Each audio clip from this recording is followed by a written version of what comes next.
বাথরুমের পানি এবং ঘরের পানি সব একদম এক হয়ে গেছে।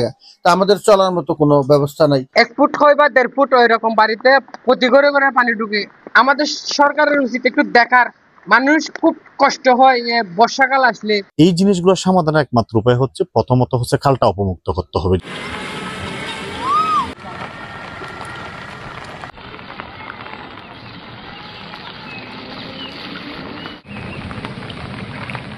আমাদের পুরো পরিবারের সব পানির তলে আমরা বসবাস করতেছি।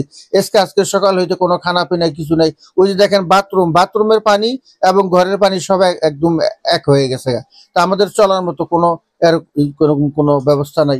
ড্রেন গুলো হয়ে গেছে ছোট, পানিগুলো যায় সারতে পারে না, তো সেই কারণে পানিগুলো ফুলে ওঠে। তো আমার একটাই আবেদন সরকারের কাছে জানি যে প্রতি বছর এরকম আমরা এত কষ্ট করতেছি, এত কষ্ট পাইতেছি, শুধু 1 বছর না, 1 বছর হলে সারা যেত, প্রতিটা বছর এরকম কষ্ট, কিন্তু কোনো একটা উদ্যোগ তারা নিচ্ছে না। 2020 সাল থেকে আমাদের এই পানির সমস্যাটা হচ্ছে। প্রথমে সমস্যাটা ছিল যখন খালগুলা দখল মুক্ত হয়নি, পরবর্তীতে প্রশাসন একটু চেষ্টা করে কিছুটা দখল মুক্ত করলেও পরবর্তীতে আলিউল্লাহর পাশে যে নতুন একটা ব্রিজ করা হয়েছে, ওই ব্রিজের কারণে আমাদের পানিটা প্রতি বছর এভাবে প্লাবিত হতো। কিন্তু বর্তমান সময়ে ওই ব্রিজটা হওয়ার পরে এই বছর যেভাবে প্লাবিত হয়েছে, এর আগের বছর একইভাবে প্লাবিত হয়েছিল। প্লাবিত হওয়ার পিছনে কারণ হচ্ছে দুইটা, একটা হচ্ছে অতিবৃষ্টি, সাথে পাহাড়ি ঢল একসাথে যখন নেমে আসে তখন এই খালের আশেপাশের জমিগুলো প্লাবিত হয়ে যায়। এই জিনিসগুলো সমাধানের একমাত্র উপায় হচ্ছে প্রথমত হচ্ছে খালটা অপমুক্ত করতে হবে যারা দখল করে আছে। যদি খালটা অপমুক্ত হয়, পানি যদি তার নিজস্ব গতিতে সরাসরি যদি একবারে নদীতে চলে যেতে পারে,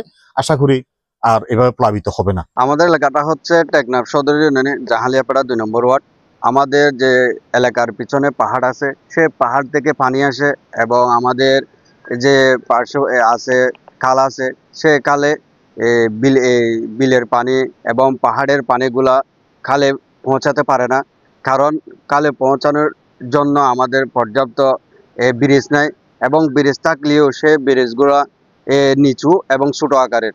এর কারণে এই পানিগুলা জমে থাকার কারণে বসত বাড়িতে পানি ঢুকে যায়। যেখানে গরিব আছে এরকম 3 সিট বাড়ি করছে, এই বাঁশ দিয়ে যারা বাড়ি করছে ওদের বাড়িতে প্রচুর পরিমাণ পানি ঢুকে।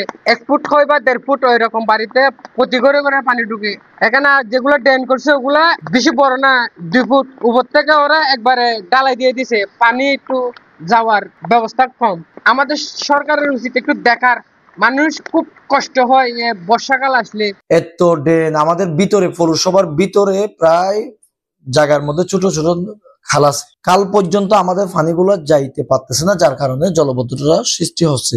পাহাড় থেকে যে পানিগুলো নামতেছে এবং বাজারঘাট যে বৃষ্টির পানিগুলা, যে এখানে পর্যাপ্ত ড্রেন আছে, পর্যাপ্ত খাল আছে, এগুলা আমাদের কিছু সংখ্যক দুষ্কৃতকারী দখল নিয়ে ফেলছে। এখানে কিছু দোকান বসাইছে, বিশেষ করে ওই ঘর করছে ওনার জায়গায়, ঘরের যে সেফটি ট্যাঙ্কি, ঘরের যে বাউন্ডারি, ওইটা খালের মধ্যে নিয়ে গেছে, নদীর মধ্যে নিয়ে গেছে, যার ফলে আমাদের এই জলবদ্ধতা সৃষ্টি হচ্ছে।